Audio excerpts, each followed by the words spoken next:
Today I want to cover why famous mountain teas and ancient arbor tea trees are so expensive.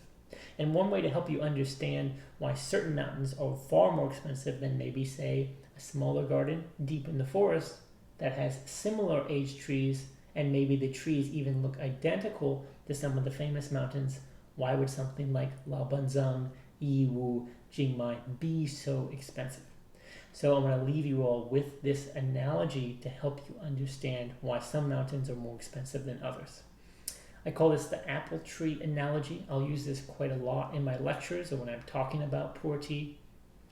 Let's pretend that you have two apple trees. And let's go way back in time. Both of these apple trees are 100 years old, and let's say they look very similar. This apple tree produces apples that are very sweet and aromatic. And maybe when I eat this apple, it helps my digestion and my stomach feels very comfortable. Now, this apple tree that also looks very similar to this one, both of these are 100 years old, these apple trees. But for some reason, when I eat this apple tree, and I eat the apples from it, I notice it's bitter, it's astringent, it's sharp. When I eat it, I have a stomach ache. It's quite uncomfortable. Now, this is at a time that not a lot of people know about apples or willing to pay for apples. So apples are maybe just 5 cents a piece.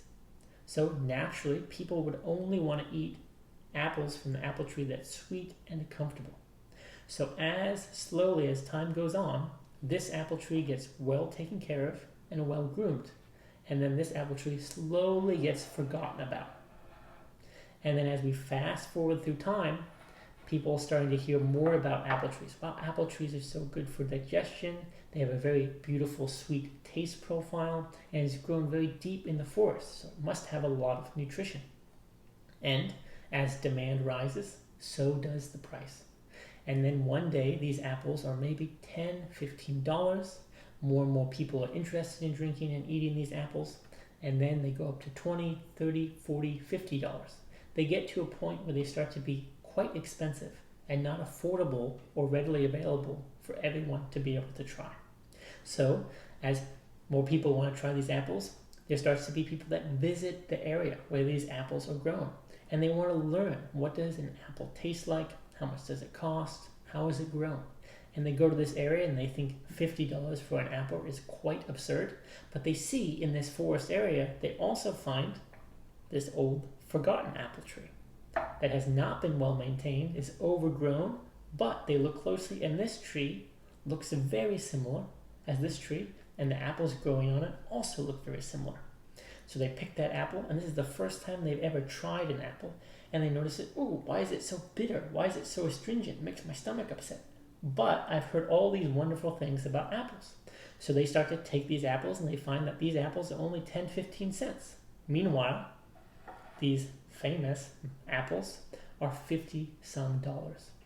So they go around and they start to teach people these apples are more affordable, the apples taste bitter and astringent, they make my stomach feel a little uncomfortable, and people think this is what apples taste like because these are more readily available and at a lower cost, and these are far more expensive. So maybe they haven't even had the opportunity to be able to taste apples from this tree. What this apple tree is, this is famous mountain Pu-erh. This is not famous mountain Pu-erh. Maybe smaller bushes or deep in the forest, wild trees, border trees, areas that are not famous. There's two reasons why a mountain would be more expensive or more famous. One is the taste profile and aromatics. Two is the effect and feeling in the body after drinking.